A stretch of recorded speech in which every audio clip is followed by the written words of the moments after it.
amours, j'espère que vous allez bien parce que nous ici, ça va. Ça se voit qu'il y a toujours la bonne humeur. Ah oui, mes amours. Et là, on est au Lelo. Je suis venue là pour partager avec vous cette histoire. Vraiment, ça fait tellement de la peine. Et là, quand on le pour mon kilo, yo, ma camdenge sur les canazos, vraiment, est-ce que bateau a conscience? Tant bateau ça mabe comment gratuit et comment nango gratuit na bana surtout pas ya bana miki oyo baza censé que baza la protéger pas ya bateau moko boye mais bino boko sala yo maman mukolo maman ozoboko la mwana ba peso na responsabilité na ye pardon na loba bazu ba tie mwana na responsabilité na yo moko pe maman ozape na bana po baza ba âge moko na mwana wana.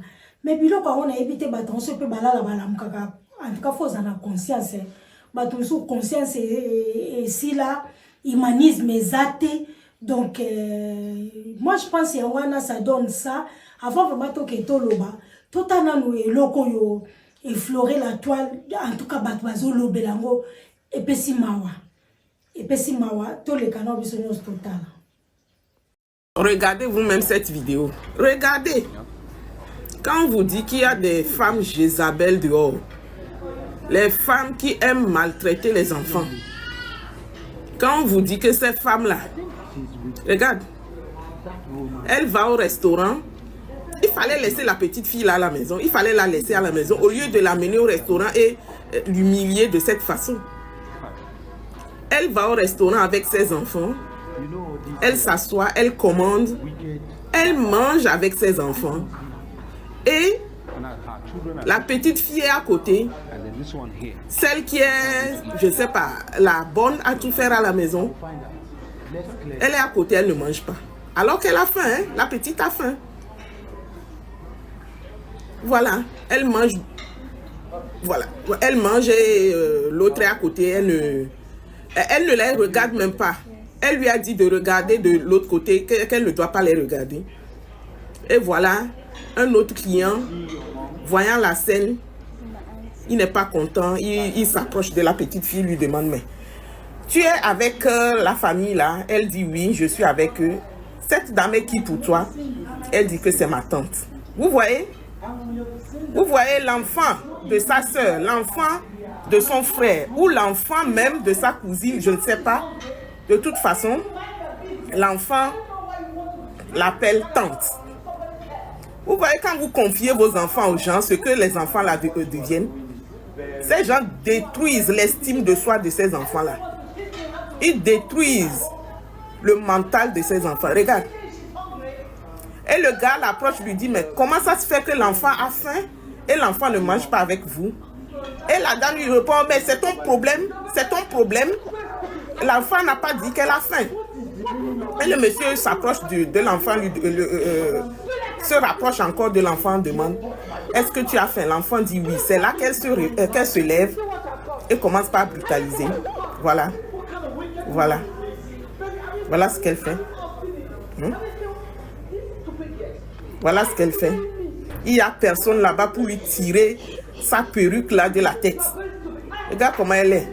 Elle n'est même pas belle d'abord. Regarde. Toujours les personnes qui font de mauvaises choses. Regarde. Toujours des mauvais. Regarde. Et elle va rentrer à la maison. Seul Dieu sait ce qui est réservé à cette petite fille à la maison. Seul Dieu sait. Et toi qui as fait ça, qu'est-ce que tu as fait pour aider cette petite fille-là? Tu l'as encore mis dans les problèmes. Arriver à la maison, ce sera la galère pour elle. Franchement. Mes amours, ils ont commenté ça mingité, tout le monde bisognoso. Tout le monde yo tata, oza baso benga yo tante. Selon moi, na wana ndenga zoroba, aza tante na ngai. Même ataza tante te, ataza mwana musala zo sala pa na yo. Mais comment oko oser? Ovandi na opena meso za tranquille, ozolia na bana na yo, otiki mwana za mwana muke. Aïe, eza mawa mingi. Eza mawa. Na frère na biso na ki kolukila mwana bato ba problème mwana bato avanda ki na ye, siko soki bakokende koboma ye so bakokende kobeta ye ndenge nini bino moko ata bomoni ya koloba vraiment mingi eza te parce que babiloko so tolobi to bandoloba ti toya kota na baprivé oui toya kota na baprivé bon tozali toza na privé te biso tozali tozoya kaka tozwa oyo ezotouche bato toya topartage na bino tosensibilize. Peut-être que je suis na motema na tamso akokoleka jeter coup d'œil amoni que ezo sala ba milliers de personnes pas si et qu'on peut toucher et qu'on peut changer mutu parce que balobi que y a que les imbéciles qui changent pas pour babilo kwa boye ya kota la peut que moi petite fille wana moi no azofanda pa na yo tante na ye même ataza tante te même ataza mwa musala zo sala pa na yo mais yango motema ngo pena bolongola motema bocha libanga na place motema tondenge nini et ça dit pas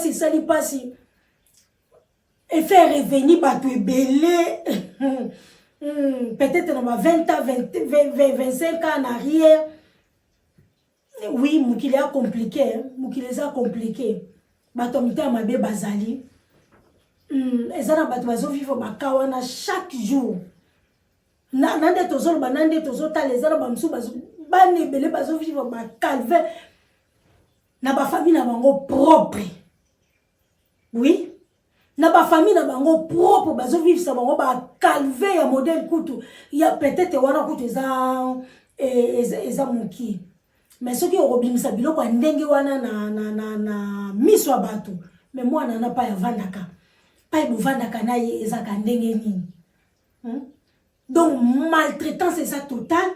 Donc moi nana ça vraiment moi nous on est capable film pour elle oui pour elle non parce que la tante et c'est pas gêné il y a quoi peut ko beta pe na miso bato non laisse tomber. Je veux même pas trop en parler parce qu'il y a rien à dire. Ça fait réfléchir, ça nous fait nous autres là non laisse anyway.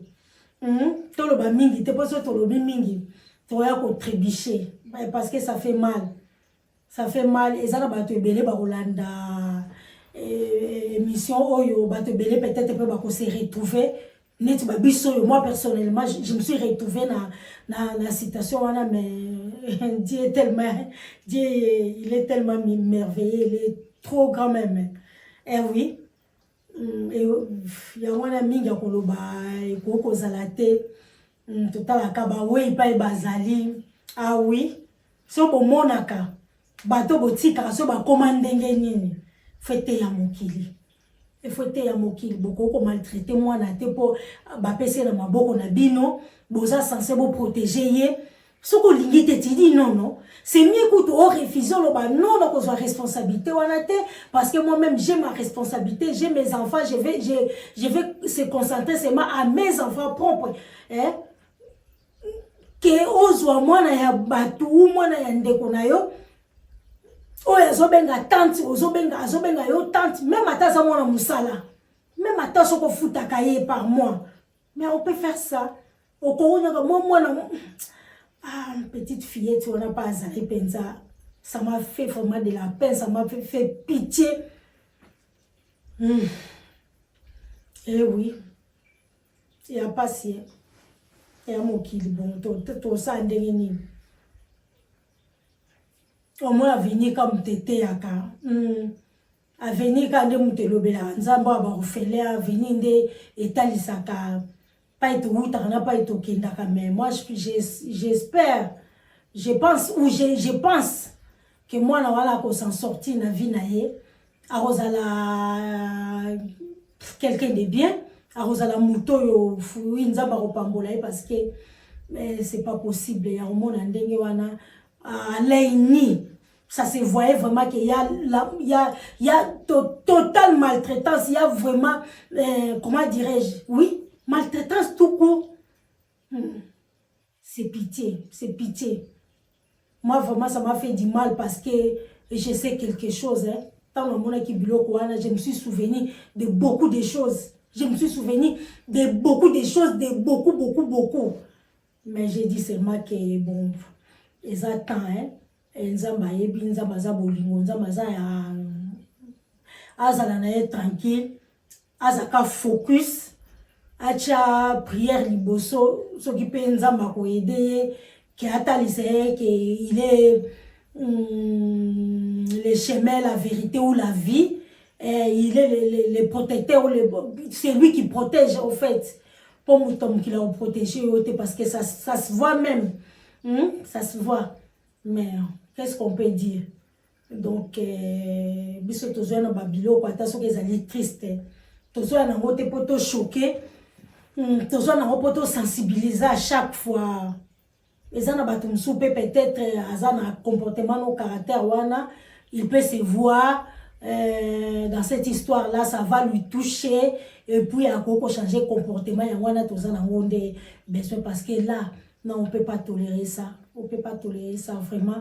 La petite elle a rien demandé, c'est malheur na ezali ka yeko kwea pas moko soit disant ezali ka ba boko la mais regarde c'est qu'on on est en train de lui faire vraiment, mais ça déchire les cœurs. Mais anyway, mes amours, vous s'abonner massivement et vous partager pour continuer côté et à société à Nabiso, à ce cas à plus tard, à bientôt ou à plus. Na bongi ko tuna makanti na ngai donc pour bon mona ke émotion est belé donc na manqué ba mot. Mais dans le cas que vraiment, s'il vous plaît, vous partagez, vous abonnez massivement. Tout le bisous, bye.